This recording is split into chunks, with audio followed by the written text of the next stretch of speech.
Taylor Dinyer is going to be our presenter today, and she comes to us from Missouri. She did her bachelor's work at Union State University and then received her master's from University of Central Missouri, and then made her trek across Missouri, Illinois, Indiana, which I know well, to Lexington, Kentucky. And she's been here, this is her third year with us. And she's been studying non-invasive measures of skeletal muscle function, particularly under fatigue conditions during resistance training, resistance exercise modalities. And so she's going to tell us more about that today. Thank you. Well, thank you for coming. Second one in a row, so I'm sure you guys are pumped to be back.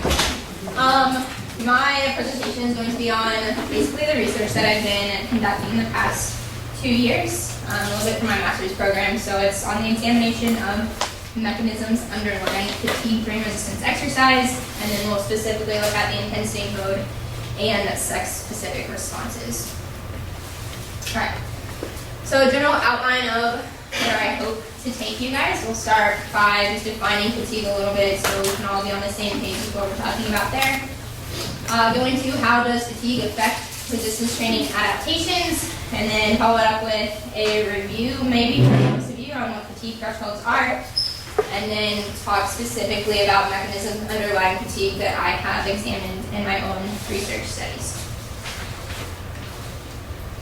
Turn the clicker on every time. Okay, so what is fatigue?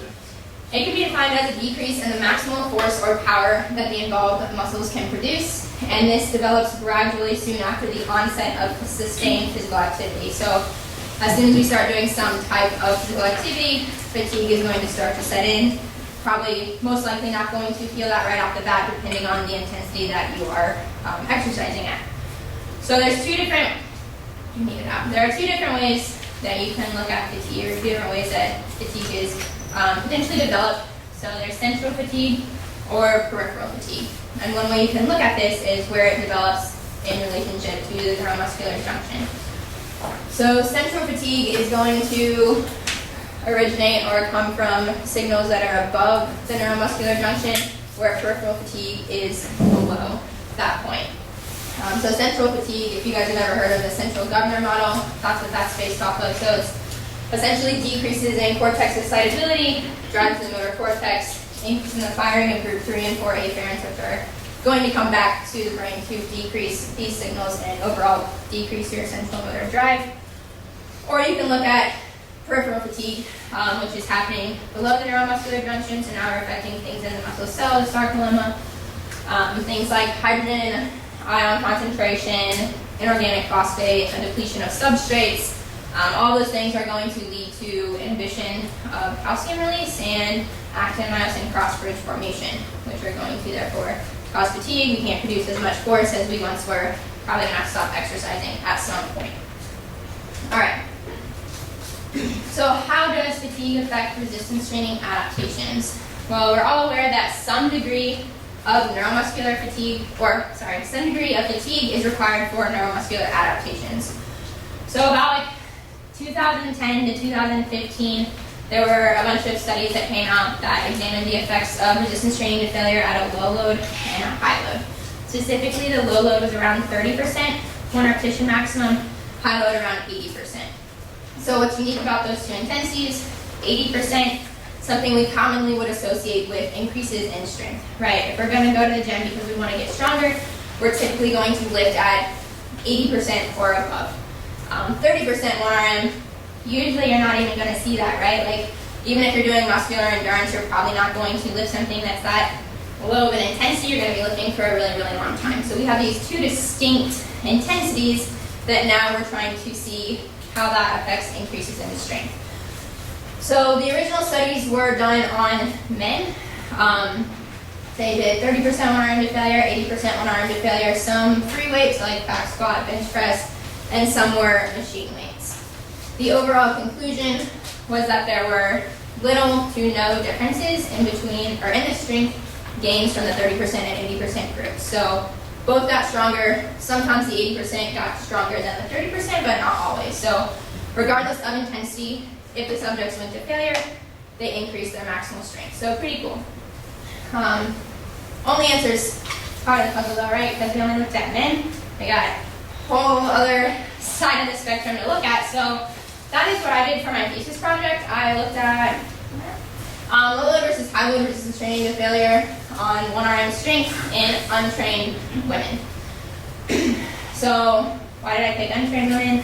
Well, like we all know, we're probably going to see something, right? When we want to start looking at a mechanism, what causes these differences, we probably need to start with untrained to see how they're going to adapt. And then, in particular, there's research out there that untrained women, and trained, but untrained women do tend to take an intensity or percent of 1RM that is lower than what is recommended for strength gains. So that's why this population was unique. Let's see if we can get them working at an intensity that is lower but still have those strength gains. All right, so the women I had two groups, 130%, 180% 1RM, both lifted to failure. It was a 9-week study. 4 different exercises. We did all machine weights, leg extension, seated military press, leg curl, lat pull down.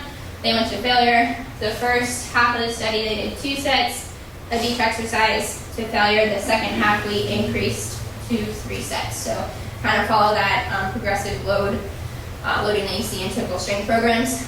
So after that, well, we measured 1RM strength pre, mid, and post. So at 3 different time points. What you'll see here, the light bar is going to be 30%, the dark bar is 80%. All the groups, which we'll see in a second, did get stronger, but there were no differences in the maximal strength between the 30% and 80%. So they're both going to failure, even though 30% is much, much lower and not what you would typically associate with strength gains, they got stronger. And then, as a collapsed group, since we looked at this, they increased at each time point. So from pre to mid, they got stronger, from mid to post, they got stronger, and then naturally from pre to post, they got stronger. So no difference between groups. All of them got stronger in every single exercise. So there wasn't any specific like mode change in the 1RM strength. Okay, so where does that lead us? Fatigue thresholds. So fatigue thresholds are typically sub-max exercise intensities that are going to demarcate exercise intensity domains. And these different domains or these different thresholds are defined by different physiological parameters. And so it's going to depend, the threshold is going to depend on the parameter you're examining as well as the methodology that you're utilizing to derive that parameter. So I'll take us all back to the critical power model, something hopefully we're all familiar with. This is essentially just a power duration curve, right? So we're looking at our total time that we work compared to our power output that we're exercising at. We can linearize this relationship and get what is called critical power, which is a fatigue threshold for cycling exercise, critical velocity running. So we get this endurance fatigue threshold. And this is going to define sustainable from non-sustainable exercise. So at critical power, you should be able to ride or run for 20 or so minutes, 20 to 30, 30 to 60, depending on what model you use, right, and the estimation. And then anything above that, you're going to decrease how long you can run or ride, eventually fatigue. So why am I bringing up these fatigue thresholds? For endurance training, we do not prescribe exercise based on percent of VO2 max. For example, a trained and untrained individual, if we say the untrained and trained to both go train at 70% of their VO2 max, they're going to fall at different parts of the spectrum on this fatigue threshold. So for some people, trained 70% might be too low for specific adaptations that we're looking at, while that same 70% of VO2 max may be too high for an untrained individual, right? Because your individual capabilities define what your fatigue threshold is and where that lies and what that means for your intensity domains. So we do not do that for endurance training, but we're still prescribing resistance training based on a percent of max, right? So if anyone trained or untrained goes to the gym and we want them to get stronger, we're going to say, hey, let's lift that 65% or greater. Training probably going to go a little heavier. For untrained, we're going to start lighter, but we're going to do something based off their 1 repetition maximum. So, no, you're fine. Give me a chance to pause for a second. All right. Lost my train of thought. Fatigue threshold. So we don't do this for resistance training, right? But we did see with 30%, we can still get stronger at this lower intensity. So what I did for my first study was adapt this critical power model to resistance exercise, and we call it the critical resistance model. So it's essentially what we believe defining some type of fatigue threshold for resistance exercise. So to derive this parameter, we plot repetitions completed on the x-axis, that's our proxy for time, and then total work, so your reps times your weight on the y-axis, and again that slope is going to be critical resistance or this fatigue threshold. Currently, we're not 100% sure what this represents. Based on some studies that I'll talk about here pretty soon, it may represent this point of no compromises in blood flow. So what that means is if we're below that intensity, we get blood flow to the muscle, we can continue working for a longer period of time. Above that intensity, we might get some occlusion and therefore fatigue, right? In addition, there's what we call an AWC, I guess, for critical power, anaerobic work capacity. That's the y-intercept of that relationship. So we can get two unique parameters, critical power and anaerobic work capacity. So we're looking at our aerobic and anaerobic capabilities. Where with this critical resistance, we're not really sure yet what that y-intercept defines. And to further explain a little bit more, you're going to have completely different metabolic responses, right, to critical or endurance training versus resistance exercise. We don't typically think about with resistance exercise dipping into like our oxidative phosphorylation and really looking at that side of things. So these parameters, we have an idea of what we think they may represent in relation to resistance exercise and typical responses, but they're going to be completely different than what you would see in this critical power fatigue threshold. All right, so then we'll go back to this, what is fatigue? For my work, we specifically look at peripheral fatigue, so how we're fatiguing below that neuromuscular junction. We're not really getting into motor drive or anything like that. All right. And so one thing we use to look at this is the neuromuscular responses to fatiguing exercise. So there's 4 different responses that we look at. 2, electromyography and mechanography, and then from there there's 2 subgroups. So for electromyography, we have amplitude, which represents muscle activation, and that reflects both motor unit recruitment and motor unit firing rate. So we can't distinguish between the 2. Typically, you're going to see increases in EMG amplitude throughout a fatiguing task. So muscle activation is increasing. We can also look at mean power frequency, which is motor unit action potential conduction velocity. Typically, you're going to see decreases in this parameter. Motor unit action potential conduction velocity is affected by things like hydrogen ion concentration, ammonia, inorganic phosphate, and potassium ion concentration. So as those things begin to increase in the muscle as you're exercising, we see decreases in this parameter. For mechanomyography, again, we have amplitude, which reflects motor unit recruitment.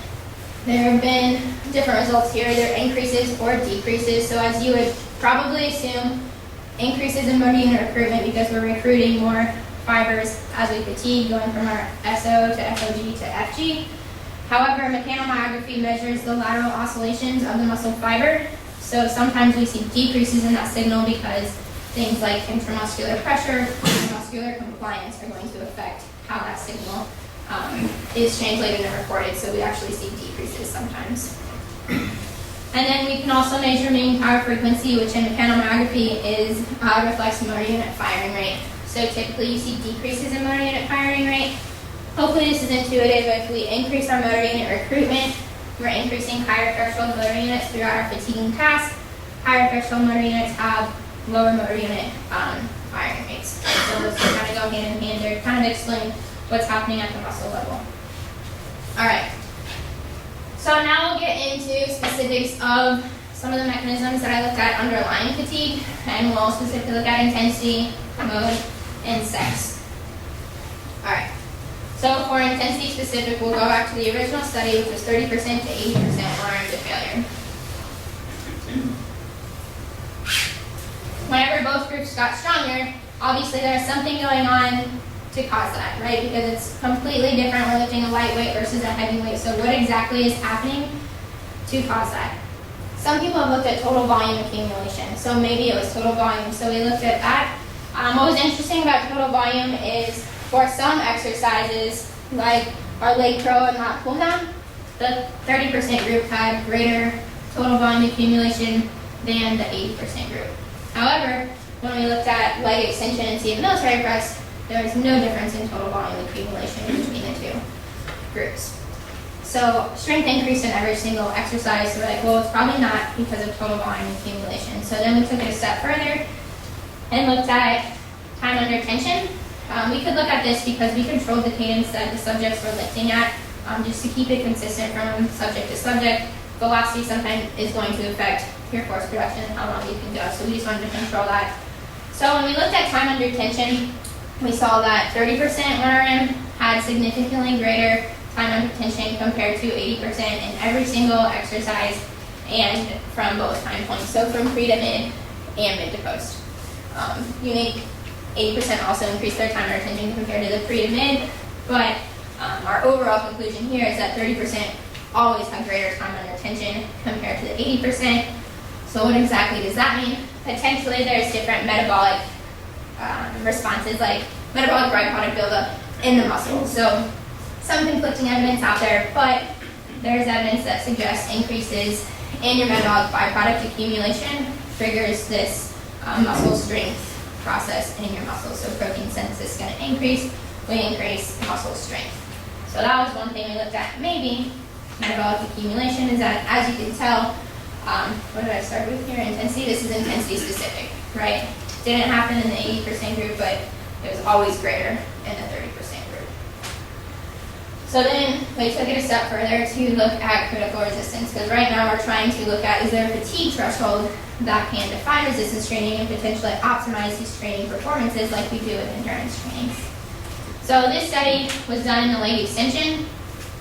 This was all women that we looked at here. So they came into our lab, did repetitions of failure at 50, first did a 1 rep max, leg extension, came back, did 4 visits, 50, 60, 70, and 80% of 1 repetition maximum to failure.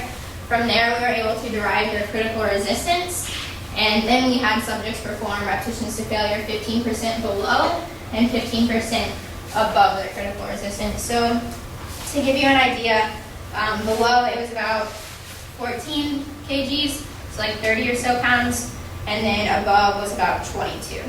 So that was actually significantly different between the two groups. All right, so why are we looking at this? Well, if we look here at, we measure neuromuscular responses. So we have EMG amplitude, mean power frequency, MMG amplitude, MMG mean power frequency.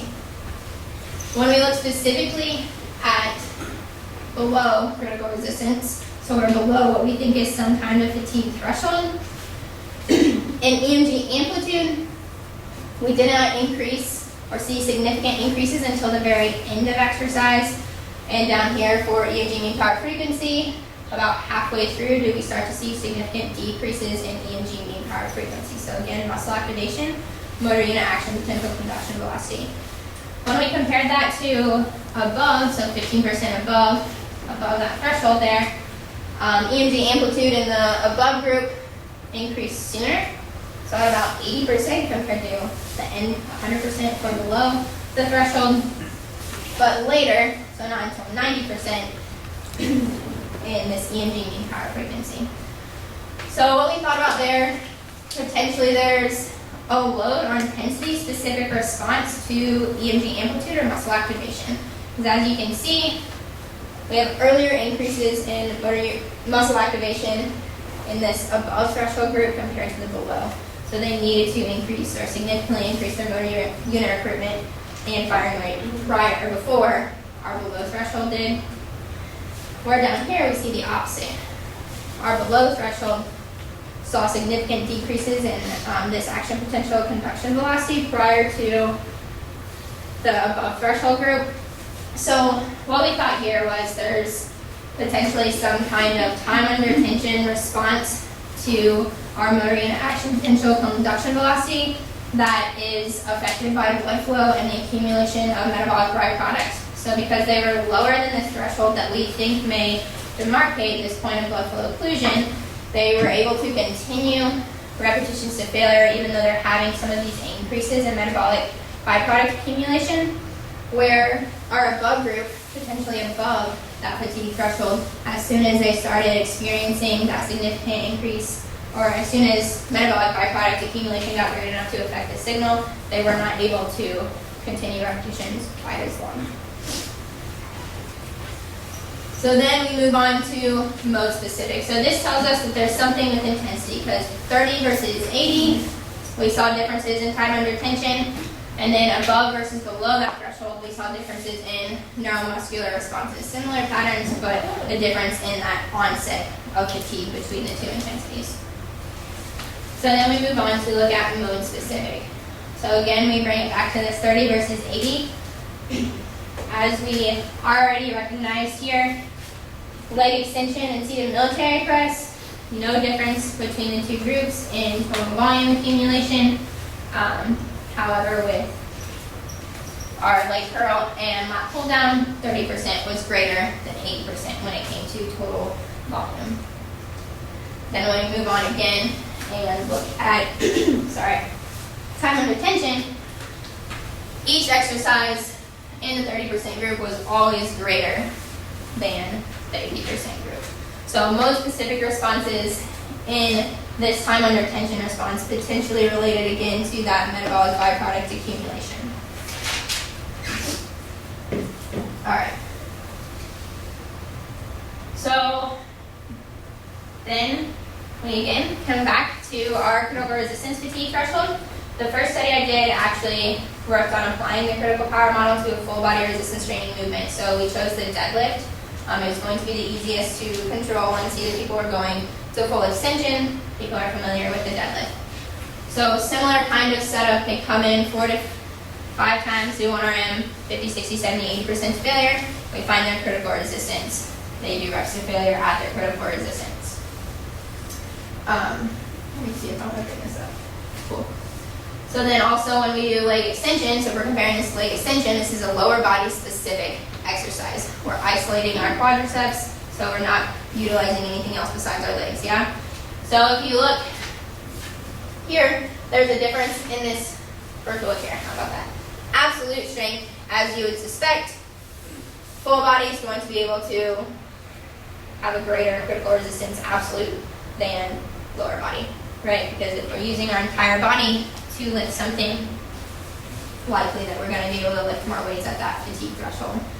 Then if we move further to this relative, so percent of 1RM that this critical resistance reflects, for the deadlift it was about 40%, and then we decrease a little bit for lower body, so about 26%.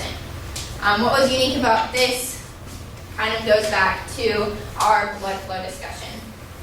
40% in previous literature has been suggested at this point in intermittent isometric exercise for blood flow occlusion. So if, let's just think about intermittent versus static contractions. Intermittent, we have a little bit of rest, right? So we're able to kind of flush that blood out, get new blood in, move along, metabolites probably continue for a little bit longer.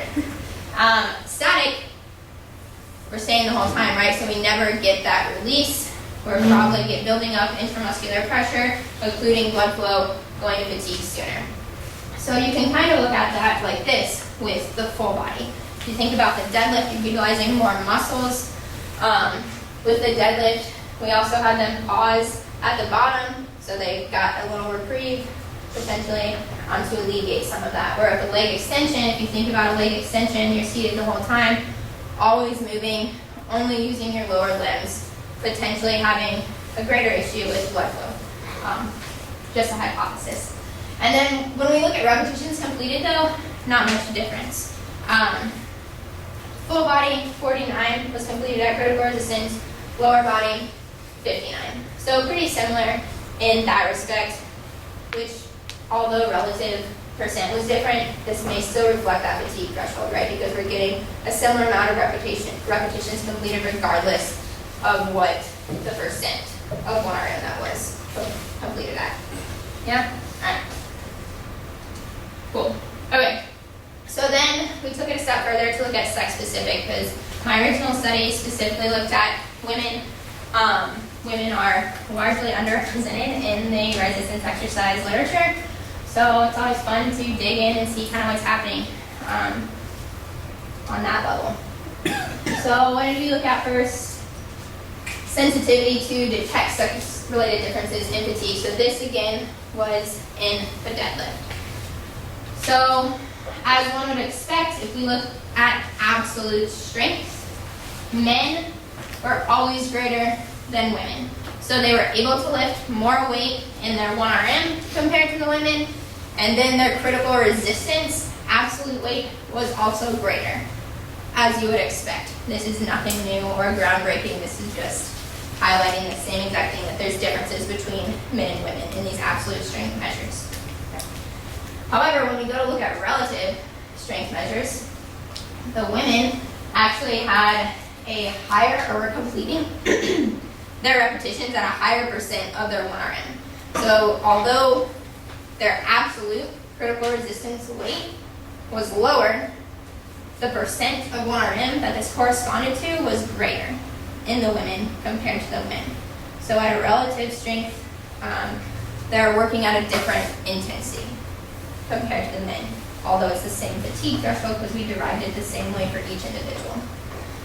So then what about if we look at the number of repetitions completed? The women were lifting at a higher percent 1RM, and they were able to complete more repetitions compared to the men. I know what you're probably thinking, they were lifting heavier weight. Yes, the men were lifting heavier weight. But when we think about resistance training programs, we don't think about the weight, do we? We just we prescribe resistance training programs based on a percent of 1RM. So that's why this is really important here. There's a difference in this fatigue threshold between the men and the women that is again reflected here in the repetitions to failure. So what this indicates is that women are more fatigue resistant than men. They're working at a higher percent of 1RM, but are also able to complete more repetitions compared to the men. Alright, I have some notes to make sure I say everything I want to. So then we looked at sex differences when repetitions were completed to failure above and below critical resistance in the leg extension. So if we go back and look at absolute strength, as you would guess, men greater absolute strength than the women, both when it came to their 1 repetition maximum, as well as the weight that was actually lifted above and below critical resistance. So they had more weight on the bar. All right, so then we already know that. That's really nothing surprising or new, or honestly doesn't tell us much about these fatigue thresholds. So we look a step further at their relative. There was no difference in the relative, so the percent of 1RM that these two intensities were performed at between the men and the women. So for below, they were both around 23% of their 1 repetition maximum, above around 30 to 31%. No difference in those percents. Whereas we saw with the deadlift, there was. So potentially not only sex specific when it comes to this fatigue threshold, but mode specific as well. So then again, same intensity, what happens with reps? Because women are supposed to be more, in the literature, they're consistently reported as more fatigue resistant. However, the repetitions that were completed at both below and above that threshold were not different between the men and the women. So completely different than what we saw in the full body deadlift. Men were stronger, but women had greater absolute percent they were lifting at, relative percent they were lifting at, and completed more reps, more in the leg extension. That was gone, right? The strength stayed the same, but relative and muscle endurance did not differ. So if we look specifically just at this raw data, it looks like maybe there's no sex-specific responses. But we decided to take it a step further because that's fun, right? To look at more. So we looked at also the neuromuscular responses. So again, EMG amplitude, EMG mean power frequency, MMG mean power frequency. So let's orient here. We'll look at this part first. This is EMG amplitude, so electromyography, amplitude, muscle activation. When we compared to the first 5% of total repetitions, the men saw no significant increase in their muscle activation. On a side note, there was a difference between the 75 and 100%, so it appears here there was some increase, significant increase in muscle activation, but compared to the start of exercise, there was no significant increase. If we look down at the women, however, there are significant increases in muscle activation beginning at 25% of repetitions to failure. So although we saw no sex-specific responses or differences in the relative and muscular endurance in terms of repetitions completed, there was something going on neuromuscularly. Same thing if we look at EMG mean power frequency. The men did not see significant decreases in EMG mean power frequency until the very end of the repetitions completed, while the women, not only did they see differences in above versus below, but both the above and below decreases in EMG mean power frequency started sooner, at 25 and 75% of reps completed, so earlier than what the men saw. So this is interesting, right? We're seeing increases in muscle activation sooner, decreases in motor unit action potential conduction velocity sooner. They lifted at the same intensity though, and they completed the same number of repetitions. So this might allude to that maybe women are more fatigue resistant. They didn't complete more reps, but this neuromuscular fatigue that we saw didn't affect how many reps they were able to complete. Alright, so then if we look at the mechanomyography signals, for energy amplitude there was no difference between the two sexes. So both men and the women experienced increases in motor unit recruitment beginning at 25% of repetitions to failure. So this actually coincided with when the women, let's see if this works, when the women saw increases in muscle activation. So potentially their muscle activation was a reflection of motor unit recruitment. But if we look back at this, the men also experienced increases in energy amplitude beginning at 25%, but their muscle activation didn't change, right? Not until the very end. So then if we look at energy mean power frequency, which is going to be a reflection of motor unit firing rate, as a reminder, higher threshold motor units have lower firing rates, lower threshold have higher firing rates. The men actually saw decreases in this parameter sooner than the women saw decreases in this parameter. So what all does that mean in regards to this whole fatigue thing, specifically with this leg extension? If we look at absolute, relative, and muscle endurance, absolute was different, but relative and muscle endurance, there was no difference between the sexes. So something was going on that allowed women and men to complete the same number of repetitions. Hypothesizing here, because obviously we did non-invasive EMG and NMG, so this doesn't really tell us anything that's going on, but potentially this is due to differences in recruitment patterns between men and women and the fiber type that they rely on during exercise. So what does that mean? Maybe women are recruiting SO fibers, rely more heavily on SO fibers throughout the entire task, while men are going to rely more heavily on the additional recruitment of FG fibers. How did we come to that conclusion? This right here, the EMG amplitude signals, our mean power frequency signals, and our energy mean power frequency signals. So the men saw no changes in muscle activation, but they increased motor unit recruitment, right, throughout the whole task, as well as saw sooner decreases in motor unit firing rate. Maybe that alludes to they are relying more heavily on FG fibers, right? They have lower threshold firing rates, as well as if we look back here, higher threshold motor units are going to have higher action potential conduction velocities, right? Yeah. So that's going to affect this signal here. So EMG mean power frequency, when we have accumulation of metabolic byproducts, we see decreases. We didn't see decreases in the men until the very end, so potentially there is a competing influence between that metabolic byproduct accumulation that decreases mean power frequency with the higher motor unit action potential conduction velocity of FG fibers in the men specifically. If we look at women though, we see decreases in this mean power frequency. So potentially if they're using SO fibers, they already have lower motor unit action potential and conduction velocity, so that will not offset these decreases that we would see from metabolite accumulation that decreases EMG mean power frequency. In addition, their motor unit firing rate did not significantly decrease until the very end, meaning that they probably were not, maybe likely not relying on FG fibers until the very, very end. These FG fibers have lower motor unit firing rates than SO fibers. All right, so where does that lead us? Well, we already know that some degree of fatigability is required for neuromuscular adaptations, and neuromuscular adaptations are one thing that lead to increases in strength from resistance training. In addition, based on this research, there appears to be intensity, mode, and sex-specific responses to fatiguing resistance exercise. So therefore, we obviously need to continue looking at this fatigue threshold.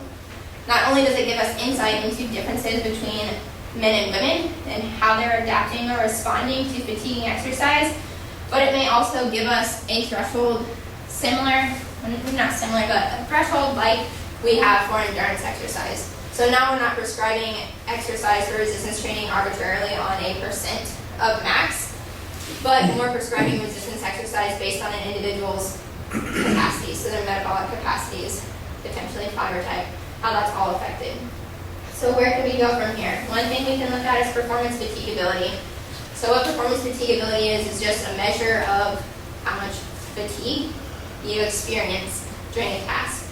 One way to look at this is a decrease in force production. So you would measure maximal strength prior to and after a fatiguing task to look at that degree of fatigability, see if that differs between the sexes, between intensities, between modes, may give more insight to that fatigue threshold in the likelihood of prescribing exercise based on fatigability.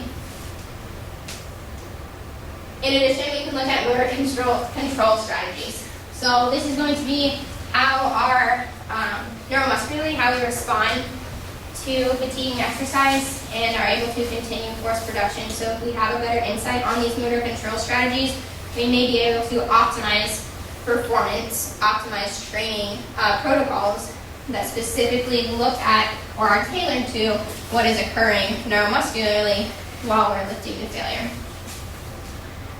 And then finally, if we look at all of these, we may be able to develop a fatigue threshold that's specific to resistance exercise.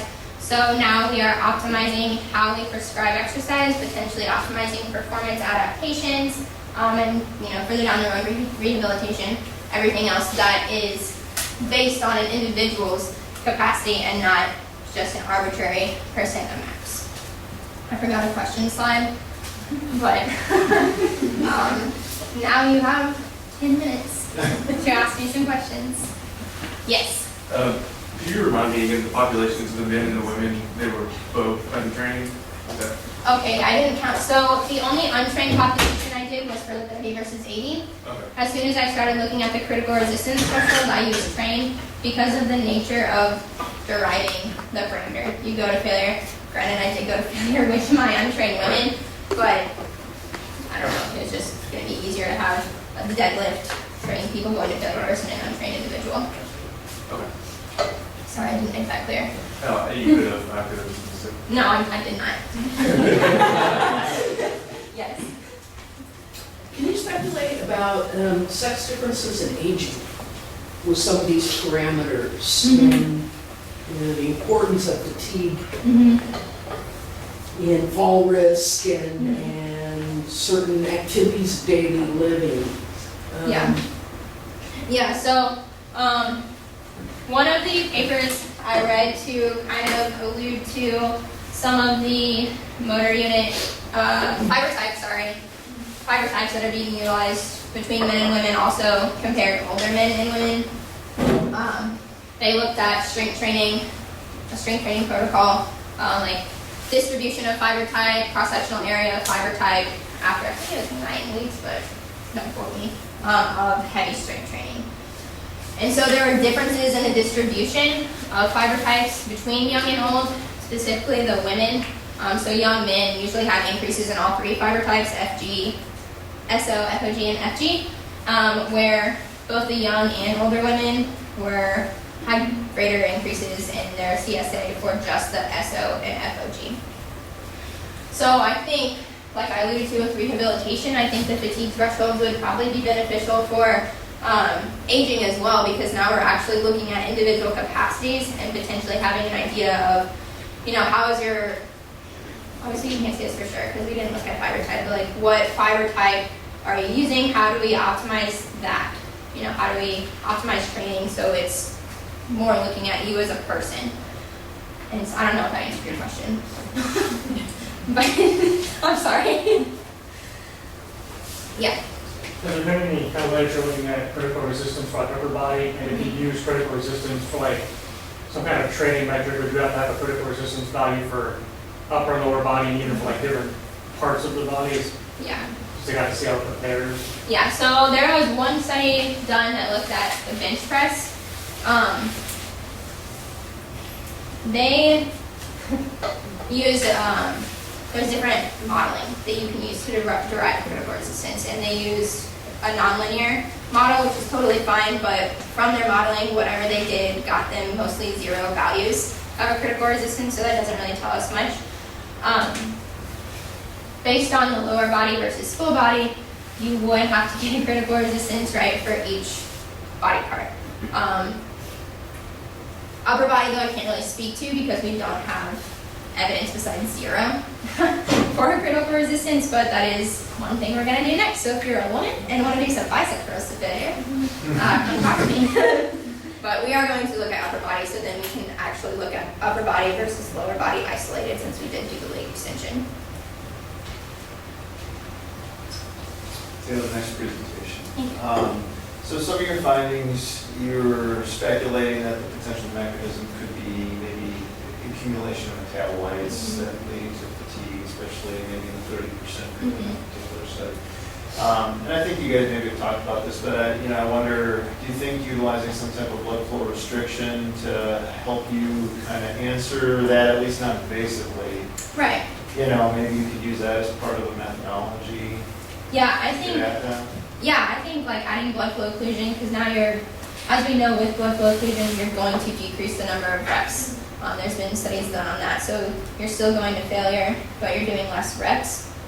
I think we also probably need to look at ultrasound, so we're looking at blood flow to the muscle, as well as potential muscle oxygenation parameters, so we can look at desaturation versus saturation at the muscle level to maybe allude to some of those non-invasively. Yeah, it would be really neat. It's like, Smartphones. yeah. Someone give us one. It's really good. Yeah. You're taking donations. Always. And something, so.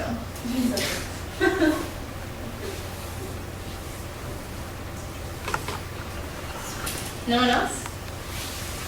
All right, look at that. You guys